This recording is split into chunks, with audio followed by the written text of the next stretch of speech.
Om Swastiastu, halo teman-teman, kenalin aku Sylvia Damayanti dari bidang penelitian dan pengembangan PCPM LDI Jember. Nah, di podcast sebelumnya kita udah diajakin ngobrol sama Abi dan Kak Wita. Jadi di podcast kali ini, gantian aku nih yang ngajakin kalian ngobrol seputar kesehatan reproduksi. Ini penting banget ini. Nah, apalagi kesehatan reproduksi ini bisa dipengaruhi banyak hal teman-teman. Contohnya kayak siklus haid yang tidak lancar akibat stres. Itu kayak sering terjadi banget kan. Jadi di podcast kali ini aku ditemenin Kak Putri dan Kak Bayu buat diskusiin kesehatan reproduksi melalui kacamata medis dan kacamata psikologi. Nah, jadi sangat menarik topik kali ini, jadi harus didengarin dengan seksama. Jadi mari kita sapa narasumber kita yang sangat hebat ini. Halo Kak Utang. Halo, Swastiastu. Halo Swastiastu, gimana kabar teman-teman semuanya ya? Semoga aku harap baik-baik semuanya ya. Swaha. Mungkin kakak-kakak bisa kenalan dulu nih, karena tak kenal maka tak sayang kan. Asik, siap. Dari siapa dulu nih? Dari Putang dulu lah ya.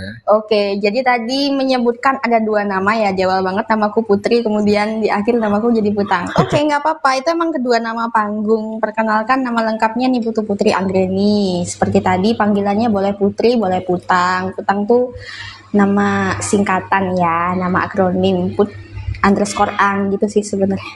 Jadi dipanggil Putang gitu ya. Iya, Putang. Soalnya tuh ada sejarahnya tuh, boleh cerita dikit nggak sejarahnya? Boleh. Oke, sejarah penamaan Putang itu dimulai dari ketika aku SMP. Waktu itu dalam satu kelas ada 3 orang yang nama panggilannya Putri. Jadi untuk membedakan akhirnya kita masing-masing diberi nama Put _ akhiran itu. Kayak aku Putang. Waktu itu ada temanku namanya Putri Aprilia, panggilannya di Putap. Terus ada satu lagi namanya Putri Swan Dewi, panggilannya Putswan gitu. Semoga teman-temanku suatu hari mendengarkan ini. Halo teman-teman. Trio Putri ya. 3 orang yang nama Putri. Yes, jadi begitu sejarahnya guys. Oke, tadi udah dari Putang ya. Selanjutnya aku. Perkenalkan nama panjang ya. Panjang banget namanya. Namaku I Gusti Gede Bocana Segara. Pakai gelarnya nggak usah ya. Waduh, mentang-mentang sarjana. Dari sarjana psikologi dan sertifikasinya sertifikat public speaking. Jadi aku punya gelar non akademik juga gitu. Tapi memang keahlianku memang dalam bidang psikologi klinis. Gitu. Memang fokus masalah kejiwaan dan juga parafrase jiwa namanya. Wow, menarik. Gitu. Jadi kalau kesibukannya Kak Bayu ini apa akhir-akhir? Kalau kesibukanku akhir-akhir ini karena aku juga jadi asisten dosen ya di Univku, aku juga ngajar, kadang juga aku juga ikut di platform Ruang Guru, ngajar juga, lalu di Halodoc aku juga buka konsul. Nah, itu teman-teman juga nanti kalau misalkan ke Halodoc bisa cari namaku ya, I Gusti Bayur atau Gusti Bayur. Nanti kalau misalkan mau konsul bisa langsung cari di sana.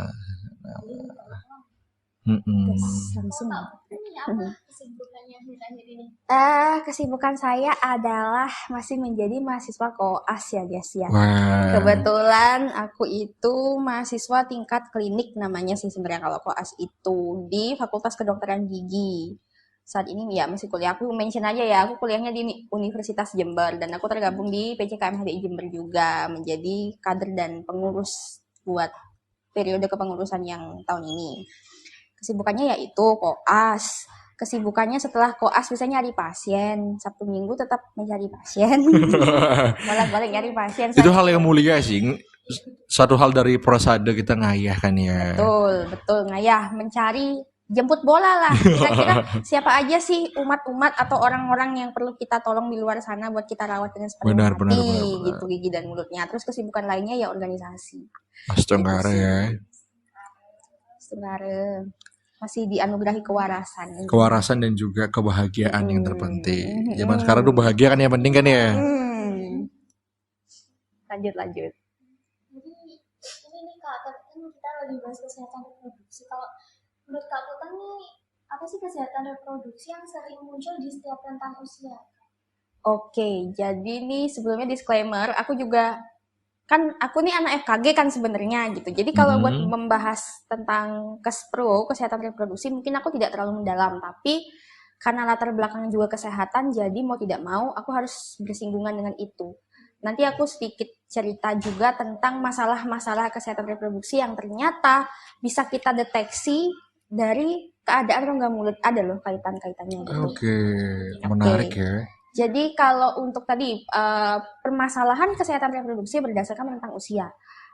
Biasanya permasalahan kesehatan reproduksi itu mulai terjadi ketika masa puber, gitu, masa akil balik. Jadi sudah istilahnya kan di situ alat reproduksi kita atau organ reproduksi kita sudah mulai aktif menghasilkan baik sel telur untuk yang perempuan ataupun sperma untuk yang laki-laki gitu. Jadi masalahnya biasanya akan mulai muncul di situ, baik di permasalahan primernya yaitu di organ reproduksinya sendiri ataupun di permasalahan sekundernya. Yang sekunder ini biasanya tampak ciri-cirinya dari luar kayak gitu. Dari fisik maksudnya, physical. Nah, kalau untuk permasalahannya yang lagi beken banget sekarang nih, ada yang istilahnya PCOS. PCOS itu adalah polycystic ovarian syndrome. Sorry kalau salah ya. Ya benar sih, polycystic ovarian syndrome. Jadi PCOS ini berupa serentetan gejala gitu. Karena namanya sindrom berarti dia bukan merujuk pada satu penyakit tertentu. Dia bukan merupakan suatu diagnosis pasti gitu lah istilahnya. Benar. Jadi karena dia sindrom di situ adalah sekumpulan gejala. Sekumpulan gejala yang biasanya ditandai dengan gejala siklus menstruasi yang tidak teratur pada perempuan.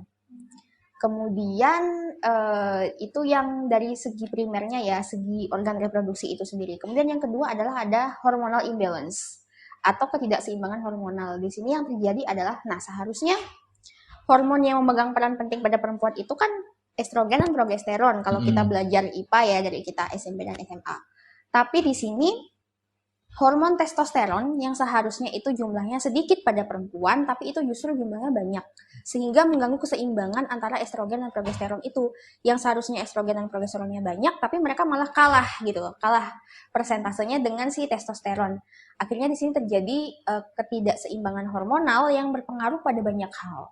Gitu, bisa berpengaruh pada aspek fisik, yaitu tumbuhnya tumbuhnya rambut-rambut di tempat yang bukan tidak seharusnya, maksudnya di tempat-tempat yang biasanya perempuan ya kita bilang kaki sama tangannya tuh mulus gitu seharusnya, ada rambut-rambut lebih keluar ya. Ada rambut-rambut tapi nggak sebanyak pada laki-laki, tetapi pada kondisi PCOS banyak perempuan itu yang jadi tebel gitu, rambut-rambutnya di kaki maupun di tangan. Kemudian secara ada lagi yang disebut dengan masculinity blindness kebotakan yang berhubungan dengan meningkatnya testosteron ini, itu juga bisa terjadi. Kemudian, nah ini secara psikis mungkin Billy Bayu bisa lebih banyak jelasin, ini terjadinya mood swing. Benar. Itu banget sih yang sebenarnya kemudian menjadi hal yang mengganggu banget selain dari aspek fisik. Selain itu beberapa kasus juga ditandai dengan menstruasinya itu sakit. Jadi udah dia nggak teratur, terus sakit juga, menyakitkan lah pokoknya setiap menstruasi. Jadi menstrual cramps-nya itu tuh nggak wajar gitu. Atau terjadi pendarahan yang nggak wajar. Maksudnya ketika menstruasi itu darah menstruasinya ternyata keluar banyak banget kayak gitu, deras banget dan panjang gitu periodenya selama berhari-hari. Itu bisa terjadi juga pada PCOS. Nah sebenarnya kalau kemudian kita lihat ke dalam ya apa sih yang terjadi pada ovariannya atau apa sih yang terjadi pada sel telurnya itu, ternyata di situ sel telur ini juga mengalami abnormalitas bentuk, yaitu teramati sebagai bentuk polikistik. Nah, polikistik ini adalah bentukan bintik-bintik kecil-kecil gitu.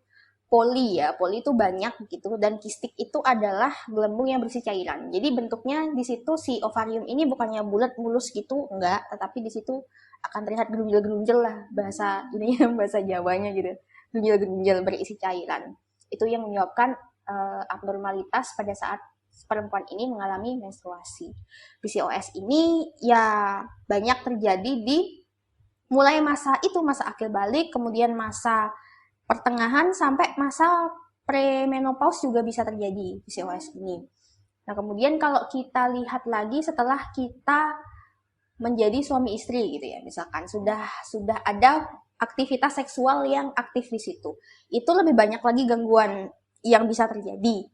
Misalnya penyakit menular seksual itu yang paling sering ya, karena dia termasuk infeksi gitu ya, infeksi menular. Kemudian yang sering lagi terjadi itu permasalahan seperti miom, kista, seperti itu. Kemudian yang tidak jarang terjadi juga keganasan seperti cancer, ada kanker serviks, kemudian kanker ovarium itu juga bisa. Dan lumayan banyak juga kasusnya. Kemudian kalau kita mendekati menopause itu tadi bisa aja terjadi PCOS itu karena terjadi hormonal imbalance terutama.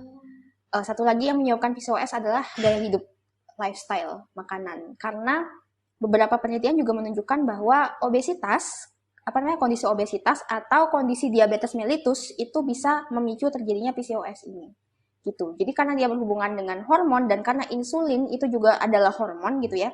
Jadi ada keterlibatan antara kelebihan kadar gula darah atau kelebihan berat badan dengan kondisi PCOS. Benar. Itu sih kurang lebih. Wah, daripada dengan kedokteran kayak gitu ya. Banyak juga lumayan. Iya benar. Insight-nya emang banyak sih, dan juga dari penelitian itu memang harus point the point ya. Ya sebenarnya cukup menyedihkan juga ya, cuman itu tadi harus kepekaan terhadap wanita juga harus menjadi salah satu kunci ya. Bahwasannya dalam hidup itu wanita kan standarnya itu kan banyak. Nah untuk mencapai itu, ya kita harus bisa membenahi diri agar hal-hal ini nggak akan terjadi kepada kita gitu kan ya. Gitu sih. Peka adalah kunci. Aware sih ya. Lebih ke aware. Iya. Makanya self-awareness tuh sangat penting dalam kita sebagai generasi milenial ya. Apalagi self-awareness ini menjadi hal kunci. Kenapa? Karena banyak kasus yang sekarang terjadi bullying ya. Bullying itu kan apalagi lagi viral nih ya di BINUS kan, ingat kan ya? Itu kan BINUS. Itu juga faktor dari apa? Dari hal-hal seperti ini.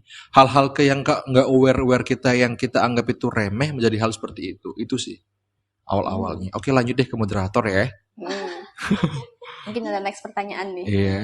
Ngomong gini Kak, pasti kayak akhirnya agak terganggu gitu Kak. Iya. Akan apa-apa itu bisa taruh ke kesehatan reproduksi. Nah, gini. Dalam studi kasus 5:10 itu memang mengatakan bahwasannya bullying ini pertama kali terjadi karena bentuk olah perilaku. Jadi Abraham Maslow itu seorang psikolog ya. Seorang psikolog mengatakan bahwasannya learning based social of course to the point. Nah, jadi social learning atau perilaku sosial atau belajar dalam sosial itu menjadi hal kunci pertama untuk terjadinya proses-proses bullying. Contohnya saja ya. Tadi Putang menjelaskan bahwasannya memang faktor-faktor ini tadi bisa menyebabkan pada kondisi fisik. Contohnya saja ketika hal hormon pada laki-laki itu banyak dalam tubuh wanita, itu akan munculnya, contohnya aja artis kan banyak Iis Dahlia tuh kan ya, ada kumisnya ya kan. Kalau misalkan dia tidak mempunyai self awareness yang tinggi, dia akan melakukan bullying itu dan membuat itu akan gagal mental namanya. Nah, makanya kenapa wanita ini rentan sekali terkena yang namanya mental health. Nah, prosedur dalam mental health itu juga panjang ya. Kita juga nggak bisa menyebutkan, kamu mental health nggak bisa. Nah, dalam kasus ini kita menyebutkannya ini diagnosis skala 1. Jadi, hanya bisa dilihat melalui mata. Belum dengan perasaan dan jiwa. Itu panjang lagi. Nah, karena kita sebagai seorang psikolog, itu nggak bisa kita itu learning dari hanya melihat. Betul. Kita harus merasakan dan harus menjadi empati untuk klien kita.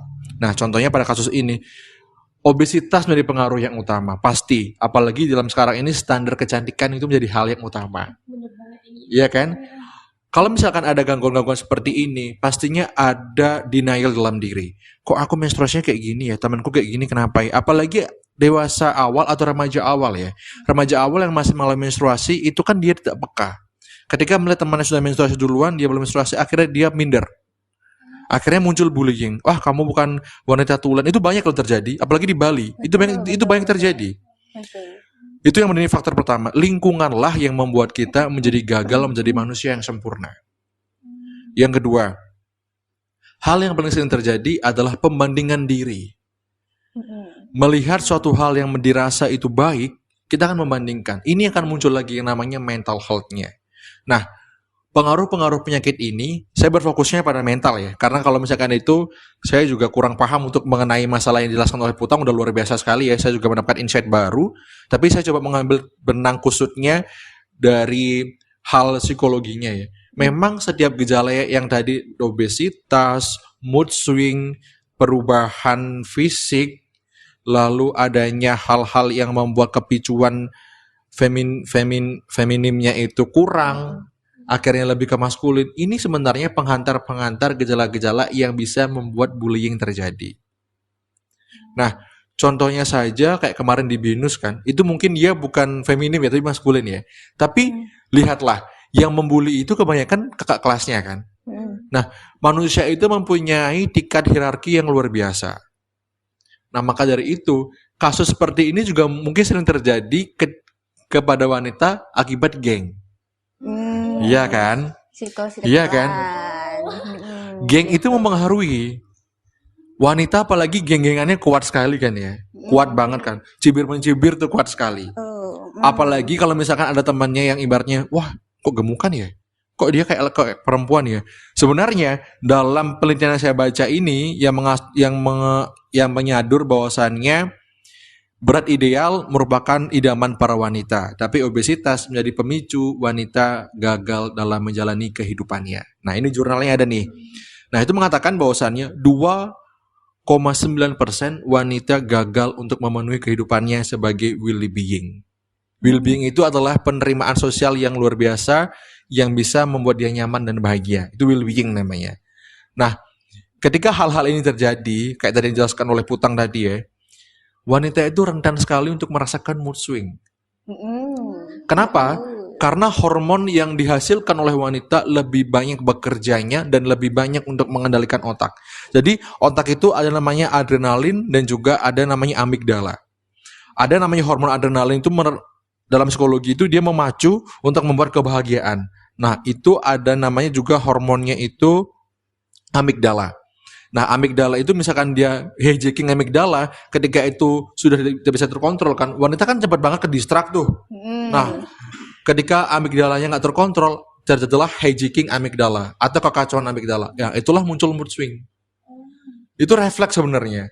Kalau misalkan wanita sebenarnya nggak merasakan, tapi refleks. Itu udah karena ada hijacking amigdala, karena hormon amigdala berlebih kan, penerimaan dalam saraf-saraf yang hormon dan saraf dihasilkan kepada otak direkam dan menjelaskan bahwasannya, oh ini nggak sesuai nih. Nah akhirnya kayak korup gitu loh dalam otak ceritanya. Terjadilah hijacking amigdala. Nah, gitu loh deh. Good. Nah, karena kepenuhan, karena apalagi menstruasi ya, kan karena sakit banget ya. Sakit banget dan nggak bisa merasakan sakitnya itu tadi. Akhirnya cowoknya jadi sasaran kan gitu kan ya. Kadang teman-temannya jadi sasaran. Itu of course itu terjadi. Kita sebagai perempuan laki-laki harus menyadari itu. Standarnya di mana. Nah, kembali lagi pada fokus pembulian sangat riskan sekali. Apalagi dengan kasus yang terjadi viral di sosial media, banyak banget kasus-kasus bullying yang masih terjadi dan belum terungkap. Itu kenapa? Gaya hidup, relasi, konformitas. Konformitas itu geng-gengan. Jadi penelitianku juga tentang geng-gengan gitu loh. Nah, jadi ya itu tadi. Kalau misalkan memang mau untuk menjadi hal lebih baik lagi dari kasus itu tadi, terlebih dari fokus yang Putang katakan, kita memilih lingkungan yang sehat itu menjadi faktor yang utama sih. Gitu sih, Phil. Jadi ini ya Kak, kalau manajemen stres yang buruk ini bisa ngaruh banget ke kesehatan. Manajemen stres itu sebenarnya kembali lagi pada individunya. Dalam hidup itu kan ada like dan dislike. Nah, kita nggak bisa mengatur orang itu like. Kita juga nggak bisa mengatur orang itu dislike kepada kita. Stres itu terjadi apabila ada penumpukan suatu gejala yang tidak konsisten apa yang diharapkan oleh otak dan juga hati. Nah, jadi stres ini sebenarnya bukan suatu penyakit kejiwaan yang ditakutkan, enggak sebenarnya. Stres itu hal yang wajar. Ketika kita mendapatkan suatu tugas kuliah yang menumpuk misalkan ya, itu akan menjadi pemicu kita akan mengalami suatu hal yang namanya mood swing. Nah, mood swing ini juga gejala dari stres awalnya. Karena kita nggak bisa memenuhi ekspektasi kita kan. Akhirnya kita denial nih, kita menyalahkan diri kita. Nah, itu udah bagian dari stres. Tapi kadarnya ada berapa? Kalau namanya udah stresnya tingkat udah tingkat yang akurat banget sampai kadarnya 10 ya, di diagnosis 10 misalkan gitu kan ya. Itu sudah termasuk dalam orang dalam gangguan kejiwaan, ODGJ. Nah, itu. Jadi manajemen stres itu memang kita harus dalam diri kita. Makanya tadi kembali ke lingkungan, hidup ini kan penuh dengan topeng ya, persona ya. Makanya kita harus pandai-pandai juga untuk bertopeng.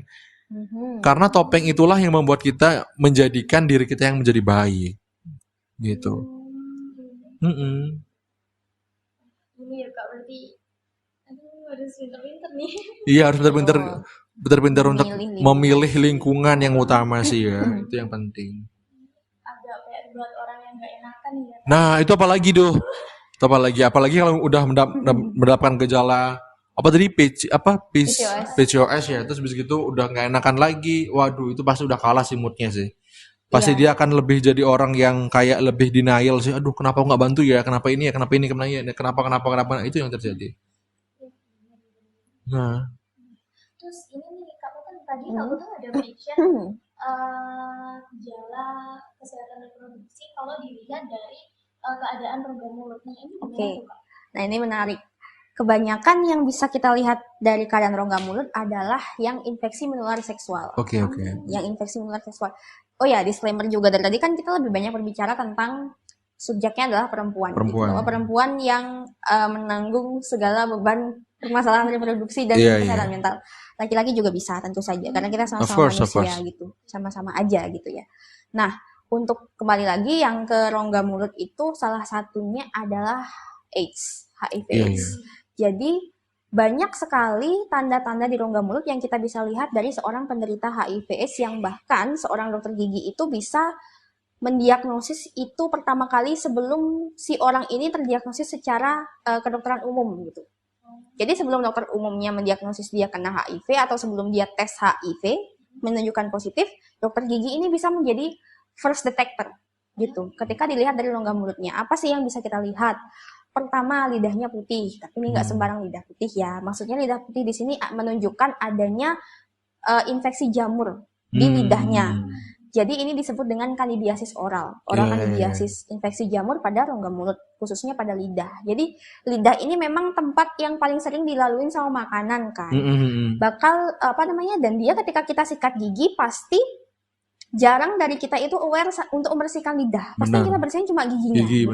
Makanya lidah itu menjadi retentif terhadap sisa makanan dan jamur tentu saja gitu. Jadi jamur itu gampang banget bersarang di lidah. Dan ketika seorang mengalami HIV/AIDS, ketika dia terinfeksi HIV, maka yang diserang adalah sistem imunnya kan. Sistem imun yang rendah ini akan membuat seseorang itu gampang terinfeksi oleh mikroorganisme yang awalnya dia tuh nggak bahaya. Jadi gini ceritanya, jamur itu di rongga mulut tuh sebenarnya nggak bahaya. Dia adalah flora normal. Maksudnya adalah orang sehat pun memiliki jamur di mulutnya, tapi dalam kadar yang si jamur ini nggak berbahaya gitu buat tubuh. Nah, tapi ketika terjadi supresi atau penekanan dari imun, maka imun ini kalah sama keberadaan si jamur. Akhirnya si jamur ini menjamur gitu. Menjadi berkoloni gitu, menjadi banyak dan kemudian bisa kadarnya itu menyebabkan infeksi. Sehingga itulah yang tampak di rongga mulut sebagai warna putih gitu. Warna putih pada lidah. Itu yang pertama. Yang kedua adalah sariawan. Sariawan yang tadi itu kalau lidah putih ini dalam waktu yang lama.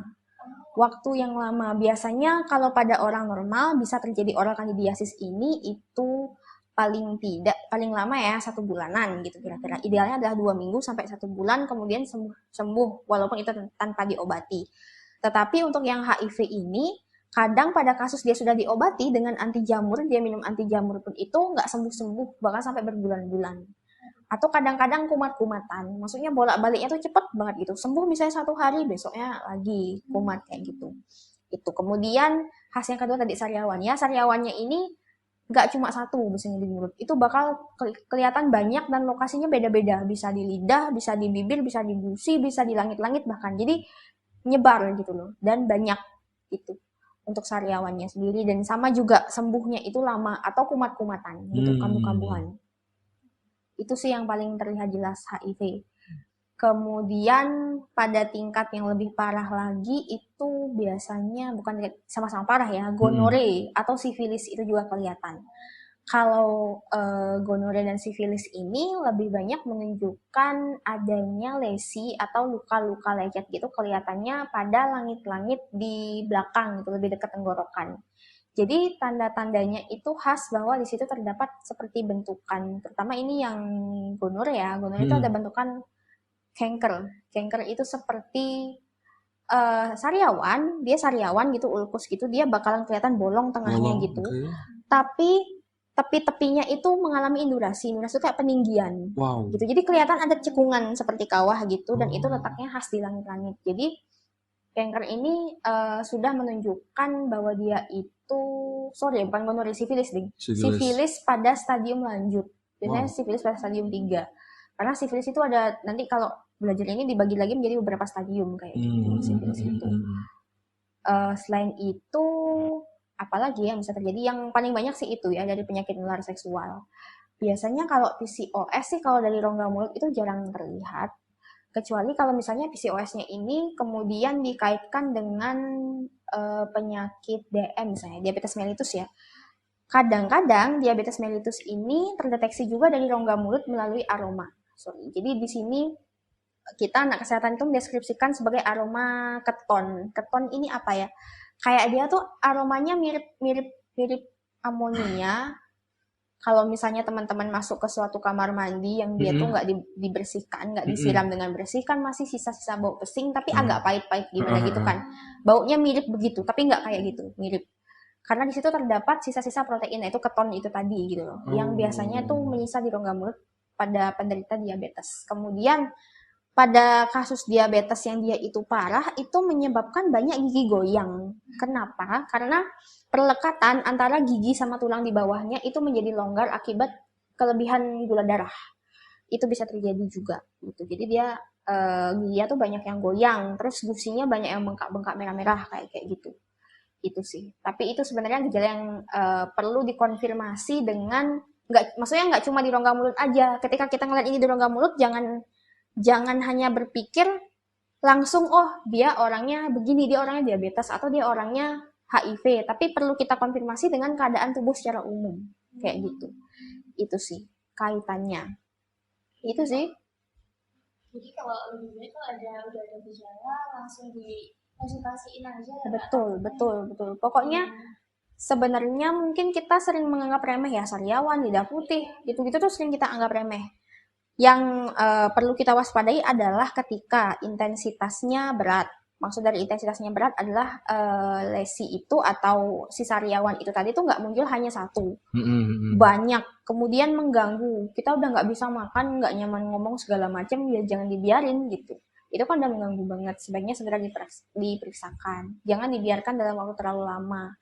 Itu sih. Terus berarti kalau bisa ditarik kesimpulan, berarti kondisi mental health bisa mempengaruhi kesuburan seseorang. Bisa. Secara tidak langsung. Secara nggak langsung bisa, karena faktor kesuburan itu kan juga dari pikiran ya. Jadi ketika pikiran kita, kan semua itu dari hormon. Setiap masing-masing manusia kan punya hormon sendiri-sendiri ya. Kayak laki-laki ada hormon ini nih, perempuan ada hormon yang tadi disebut sama Putang 2 tadi. Nah, kesuburan itu kaitannya erat banget sama kebahagiaan. Makanya kenapa pasti kalau misalkan ada suatu klien ya yang datang kepada kami gitu ya, dalam tim psikolog kami, misalkan dia ada gejala dalam rumah tangganya. Nah, aku tanya, udah aware belum sama tingkat kebahagiaan dalam dirimu? Udah aware belum tentang apa itu kesehatan seksual dalam dirimu? Nah, kadang orang-orang ini melupakan itu.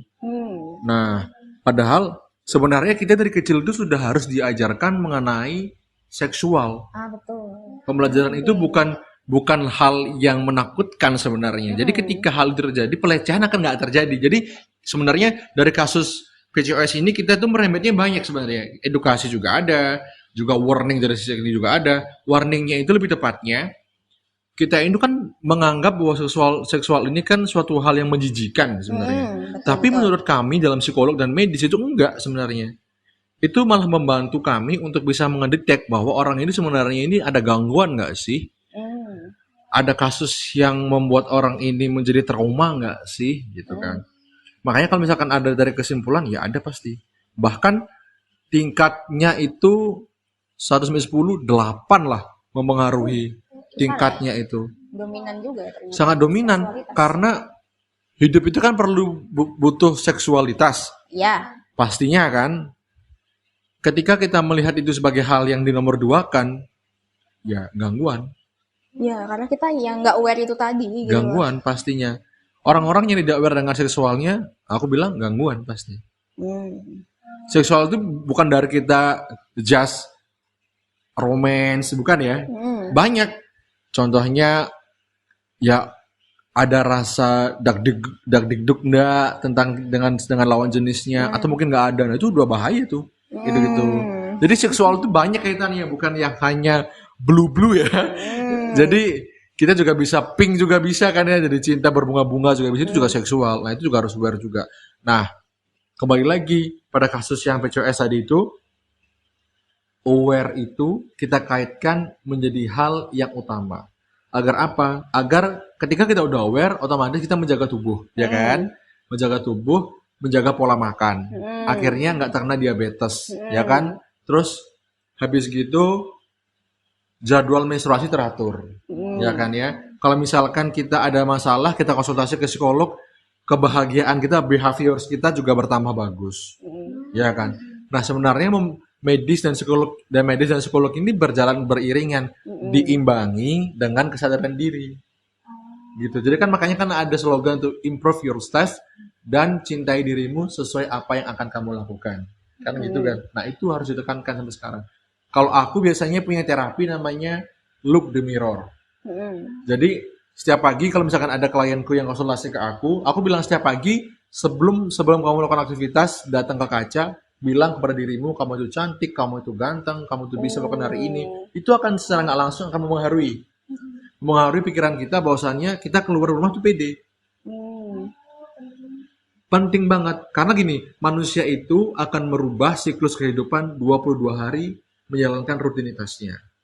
Jadi ketika 22 hari itu sudah dilakukan monoton, dilakukan hal yang positif, itu kita akan terbiasa positif. Jadi saya tuh selama sekarang ini ketika di rumah ya, tiap hari tuh bilang, wih Bayu kamu ganteng, meskipun nggak ganteng ya, wih kamu ganteng, kamu bisa melakukan hari ini, kamu tuh maskulin loh, kamu tuh bisa loh. Akhirnya tertanam dalam otak kita tuh bisa. Ketika ada orang yang menyerang, benteng kita udah kuat. Positive affirmation. Iya. Disematkan Iya. Ini Gitu yang kadang-kadang jarang. Malah kita mencibir diri kita sendiri loh. Itu jauh lebih sering. Good. Dan membandingkan itu tadi, mencibir kemudian malah bukan orang lain loh sebenarnya yang ngejelek-jelekin kita, tapi kita sendiri dulu. Oh ya, aku pernah nemu quotes gini. Orang lain tuh nggak akan bisa merendahkanmu kecuali kamu pertama yang merendahkan dirimu sendiri. Of course. Benar. Gitu sih. Itu menampar tuh. Itu menampar sih, bener kan? Ibaratnya kalau orang Jawa bilang tuh lek ora dicokot ojo nyokot dhisik kan gitu ya. Lek ora disenggol ojo nyenggol dhisik kan begitu. Nah, ibaratnya kalau misalkan kita nggak ada masalah ya jangan membuat masalah kepada orang lain kan gitu. Nah, itu sebenarnya. Begitu Mbak moderator. Ini sangat mind blowing. Lanjut. Kita mau bahas ke arah mana? Ini masih yakin nih masih bisa diimprove banyak nih. Iya, benar. Karena kita tuh sebenarnya bagian-bagian ini kan dari dua pandangan yang berbeda ya. Dari Putang yang dari seorang dokter dan aku juga seorang praktisi psikologi. Jadi banyak ya. Kita malah bangga ya anak muda aware akan hal-hal itu ya. Iya, semakin kesini orang-orang semakin aware. Malah kadang-kadang kita coba deh cari sisi positif dari anak muda yang dibilang menye-menye, generasi strawberry, dikit-dikit healing, dikit-dikit ngerasa stres dan sebagainya. Itu sebenarnya bukan semata-mata karena lembek ya, tapi mungkin karena awareness-nya sudah tinggi, sehingga ketika merasa ada sedikit sesuatu yang salah, sudah ada upaya dari dalam diri buat ayo perbaiki gitu. Tapi jangan sampai berlarut-larut juga sih. Maksudnya ketika kita sedih, kemudian kita menormalize bahwa diri kita sedih, jangan kemudian membiarkan itu jadi berlarut-larut. Jadi kita gimana caranya meningkatkan kualitas diri gitu sih. Dengan awareness yang kita punya, bukan justru menjadi jatuh gitu. mulai aware nih harus mulai aware sama diri sendiri. Iya harus, bahkan ditanamin dari kecil. Mungkin dari apa pelatihan parenting itu penting banget ya sebelum kita punya anak malahan. Makanya kan ada namanya pranikah ya. Iya, pendidikan Nah, pranikah. pranikah itu juga ada ini nih, siklus kita menanyakan bahwasannya sebenarnya yang kita sebutnya, mohon maaf ya, mandul tuh nggak hanya cewek loh, cowok juga bisa loh. Betul. Jadi kebanyakan kan yang menghakimi kan cewek semua ya. Iya. Ketika nggak punya keturunan, cewek yang disalahkan. Padahal ternyata spermanya yang jelek juga laki-laki kan gitu. Nah itu makanya kita tuh ada namanya cek pranikah kan gitu. Cek pranikah itu juga bisa mental. Jadi gini, mental itu bawaannya banyak. Ada dari gen, ada lingkungan. Gen itu mempengaruhi. Makanya kalau orang Jawa bilang tuh bebet, bibit, bobot terus tahu. Nah, karena gini, ketika ada kakekmu atau nenekmu yang terkena gangguan jiwa, otomatis kamu akan nurun, dia akan menghilang. Jadi, kita itu semua punya pemicu stresor. Kita tuh ada pemicunya semuanya. Kita punya gen, mungkin gennya ada 5%, 10%. Tapi ketika kita nggak bisa mengendalikan stresor itu, ya akan gampang dimakan oleh kuman-kuman itu. Akan menjadi ODGJ dengan cepat. Makanya, yang dikatakan oleh Putang tadi, healing itu penting memang. Kita harus bisa memanjakan diri kita harus bisa mengerti diri kita butuh apa sekarang. Makanya dalam pernikahan itu kan banyak yang terjadi, orang-orang itu setelah menikah, dia lebih kelihatannya not good lah ya. Iya. Ibaratnya nggak good looking lah ya. Sebenarnya setelah nikah itu kita harus terus menjaga badan kita gitu. Kita harus aware. Karena kenapa? Kadang laki-laki juga munafik juga ya, melihat perempuannya udah melahirkan terus badannya nggak bagus, akhirnya dia selingkuh kan ya. Nah, wanita juga harus aware, harus menjaga diri juga, nggak hanya waktu masih muda, tapi ketika sudah mempunyai momongan, sudah memiliki anak, itu juga harus tahu. Nah, kita tarik ke parenting nih. Sebenarnya kayak tadi ini, PCOS ini tadi ini, kita bisa tahu lewat parenting juga. Orang tuanya aware nggak sih akan anaknya? Orang tuanya bisa tahu nggak sih gejala-gejala pada anaknya? Sebenarnya kalau orang tua yang tahu, pasti orang tua yang perempuan itu pasti akan menandai anaknya siklus pertama menstruasi yang berapa, ini berapa, terus gejalanya apa, sharing nggak dia ke anaknya, dulu mama kayak gini loh nak, gini nih. Kebanyakan orang-orang yang terkena gangguan seperti ini, dia tuh adalah orang-orang yang tidak ramah dengan lingkungan. Dia merasa tidak dihargai oleh lingkungannya, merasa tidak disayang oleh lingkungannya. Ya kita sebut aja mungkin bekas-bekas broken home ya, lebih tepatnya. Karena dia nggak ada pandangan hidup. Nggak ada pengalaman untuk, aku tuh tahu dari mana yang kayak gini ya, nggak ada. Nah itu berbahaya juga. Makanya parenting itu harus kita galakkan dari anak usia 0 sampai 5 tahun. Karena disitulah anak-anak itu, anak-anak golden age-nya itu, golden emasnya ya, golden bertumbuhnya itu di situ 0 sampai 5 tahun. Didampingi harusan itu Sil. Kalau misalkan nggak didampingi, wah, rentan akan jadi pencabulan. Iya betul. Dan akan jadinya penyimpangan seksual. Nah banyak, wah nanti panjang lagi nanti. Gitu. Seharusnya memang orang tua itu menjadi pendidik pertama. Good. Bukan guru sebenarnya, tapi ibu dan bapak. Makanya makanya saya ini ingin membuat nanti kalau misalkan saya udah jadi psikolog ya, Setungkara yang Widi, saya nanti ke depannya itu ingin membuat bapak care anak. Jadi itu ya, banyak kasus fatherless ya. Iya, benar. Karena sebenarnya laki-laki juga butuh bapak loh, gitu loh. Iya. Bukan hanya wanita yang butuh bapak. Kita kan melihat kalau misalkan wanita itu kan bapak banget ya, yang jadi dengan jiru. Pasti kan wanita kan lebih dekat sama bapak kan, nggak mungkin sama ibu kan. Ya dekat juga, tapi rentangnya dimanja lebih sama bapak. Kecuali kalau misalkan ada konflik dengan bapaknya, nggak tahu ya. Nah itu, kadang laki-laki itu sama bapaknya itu kadang kalau udah dewasa acuh. Nah itu kadang-kadang. Iya. Hanya ya skala 1/10 orang laki-laki dekat sama bapak mungkin cuma dua orang aja kayaknya. Ya sih memang sejarang itu, karena kan lebih diajarkan untuk memendam. Bener. Cowok dari kecil diajarin memendam, jangan cengeng. Bener, itu sebenarnya salah. Jadi kita tuh boleh untuk improvisasi. Laki-laki nangis gerong-gerong, nggak ada masalah. Yang penting setelah itu kamu tahu kamu harus ngapain, how to do, kamu harus apa, how to get, apa yang harus gue dapat gitu loh. Kadang itu apa ya? Stereotype yang disampaikan oleh orang-orang, cowok itu harus kuat, cowok itu harus gini. Nggak semua. Iya.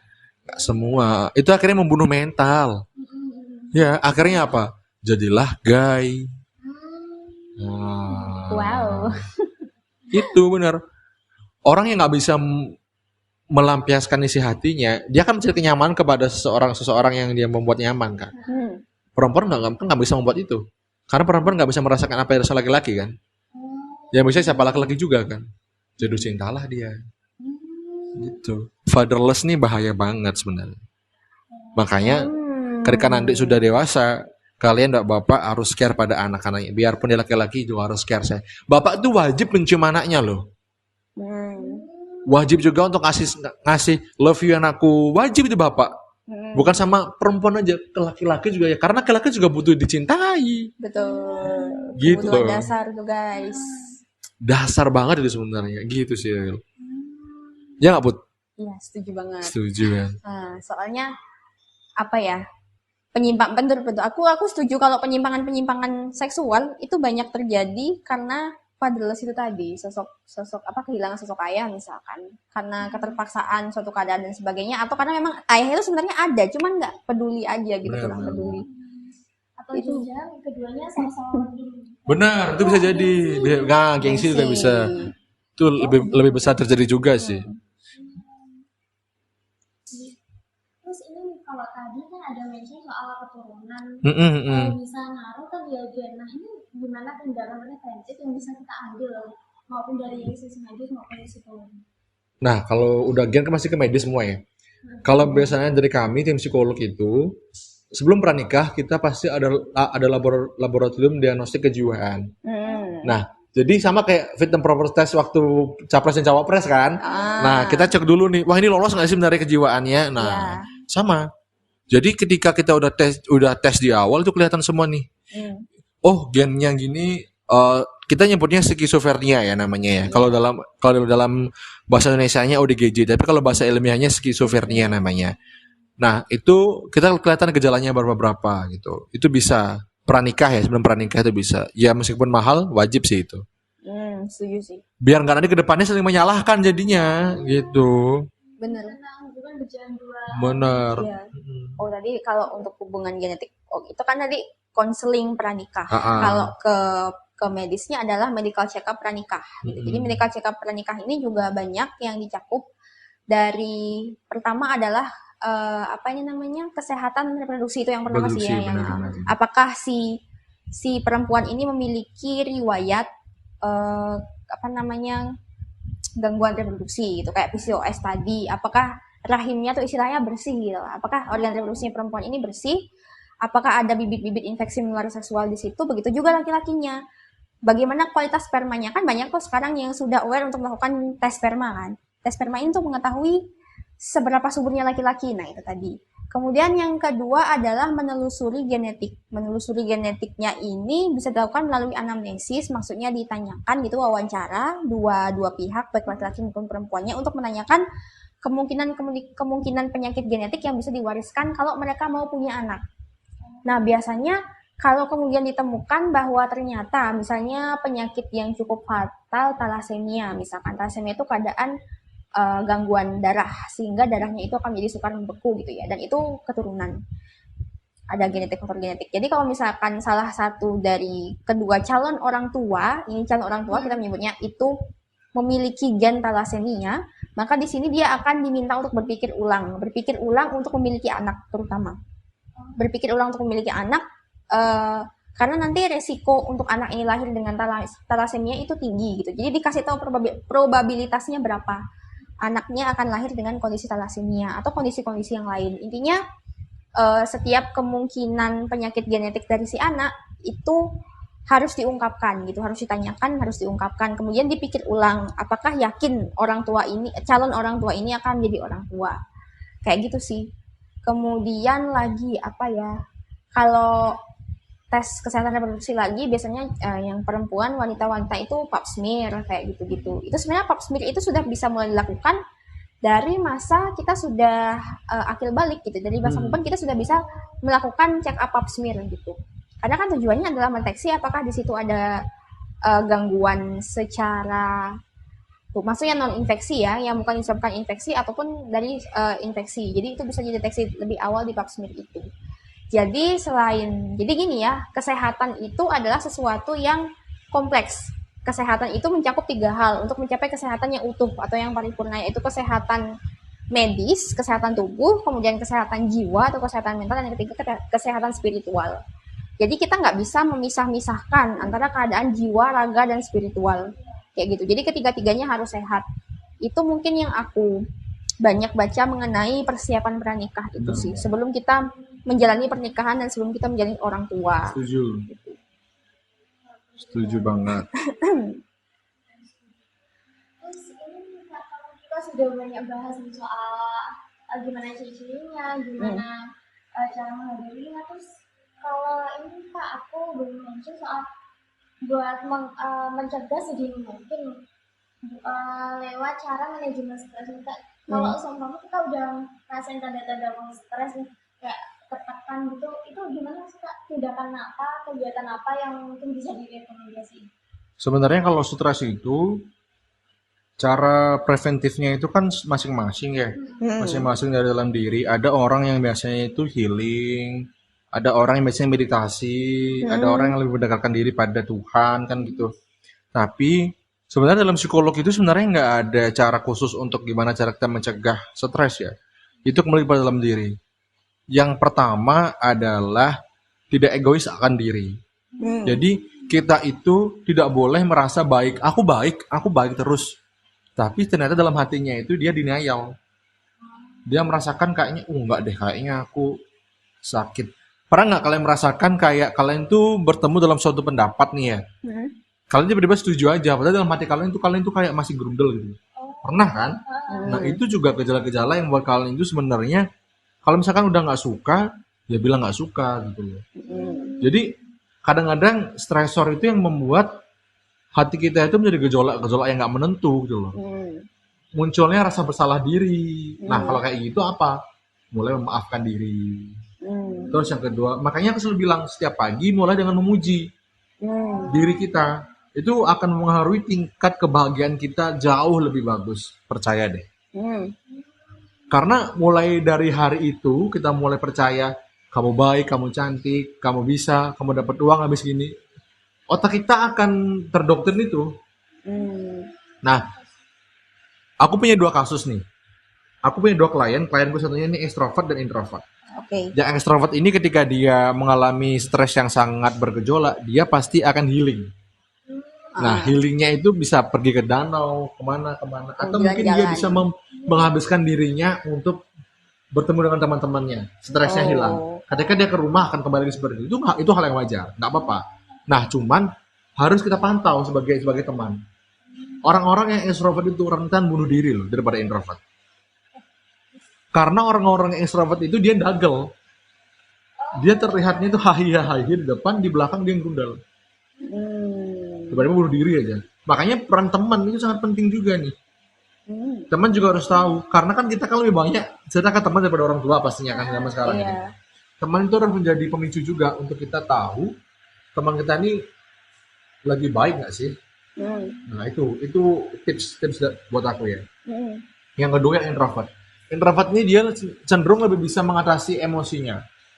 Karena dia nggak akan memikirkan pendapat orang ke dirinya. Iya benar. Udah biasa sendiri. Introvert itu dia nggak perlu healing, nggak perlu apa, tinggal 2 hari 4 hari hilang udah selesai. Gitu. Awareness sesama perlu banget. Of course. Sama-sama manusia kan. Dan tadi empati itu penting. Empati. Makanya dalam Hindu namanya tatwamasi. Nah, betul. Nah, itu udahlah, Hindu aja udah, ya kan? Wow, menarik nih. menarik untuk masuk. Iya, apalagi kita buat yang anak rantauan. Iya kan, rentan banget kan, bener. Wah.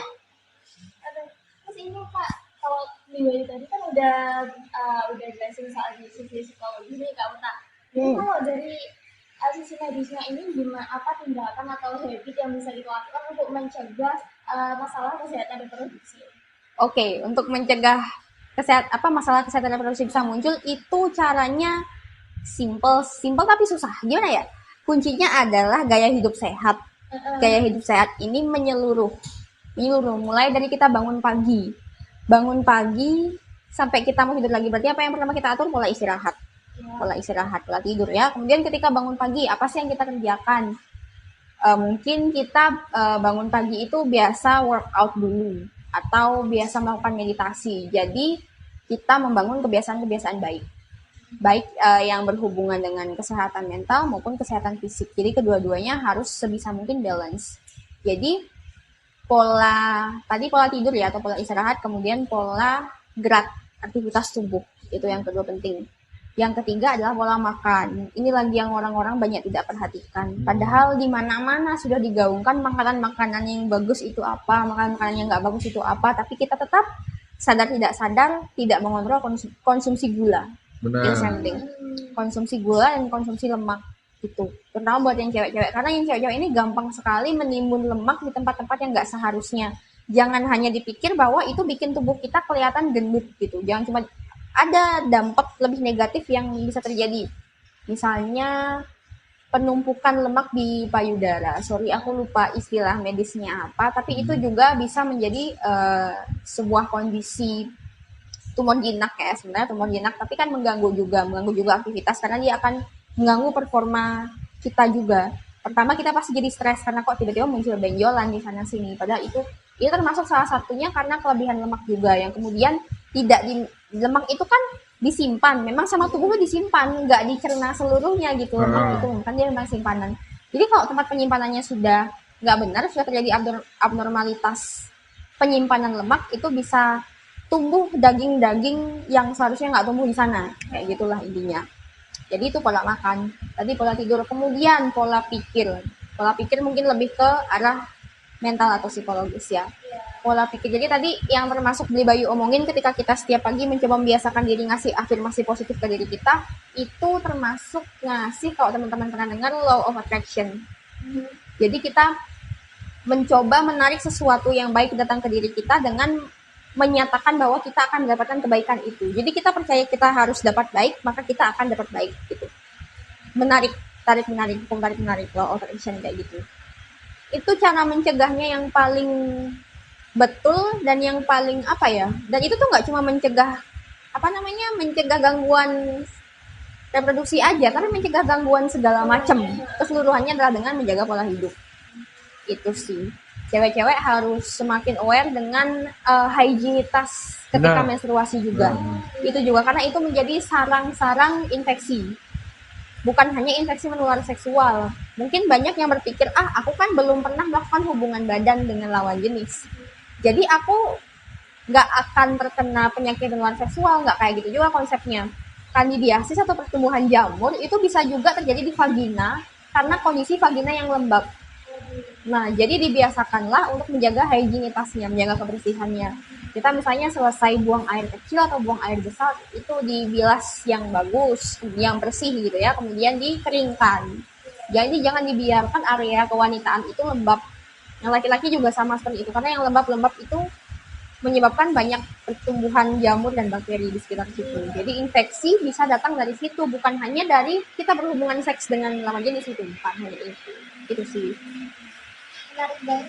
Kita dari awal kenalan sama penyakitnya, sama kondisinya tuh cara mengatasi. Benar. Cara kita karena hujannya semakin lebat nih.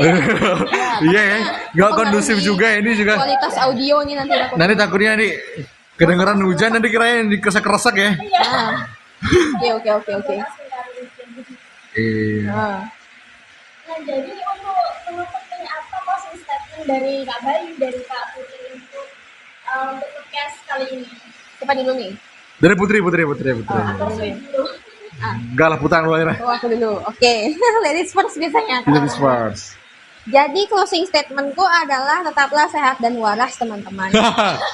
Itu aja sebenarnya. Tetaplah sehat dan waras. Itu tadi ya, kesehatan itu tiga hal. Kesehatan tubuh atau fisik, kemudian kesehatan jiwa atau kesehatan mental, dan kesehatan spiritual. Ketiga-tiganya harus diperhatiin. Harus seimbang dan balance. Ya, kalau ketika itu balance, maka penyakit itu dikit kita bisa tangkal dari penyakit, walaupun kita nggak tahu ya kondisi tubuh segala kan nggak bisa ditebak, yang namanya penyakit nggak bisa ditebak. Tapi cara mencegahnya adalah dengan memperhatikan keseimbangan ketiga jenis kesehatan itu tadi, gitu. Kalau dari aku, jadilah kupu-kupu dan keluarlah dari kepompongmu, raihlah prestasi, hindari bulian karena kamu cantik dan ganteng menurut versimu sendiri. Iya, tepat sekali, setuju. Setuju. Sip. Jadi oke, terima kasih banyak. Sama-sama. Semua teman-teman yang dengerin nanti bisa terbuka pandangannya ya, yang dia lagi sakit hati, yang dia sedang merasakan bullying, mendengarkan ini dia akan sembuh semuanya. Iya, suahos. Mari kita menjadi sehat bersama-sama, guys. Astungkara. Jadi teman-teman, sampai jumpa di podcast selanjutnya. Kami pasukan dari YouTuber akan selalu menyapa kalian. Jadi tunggu kami, selalu nantikan kami. Santi. Oh. Bye-bye.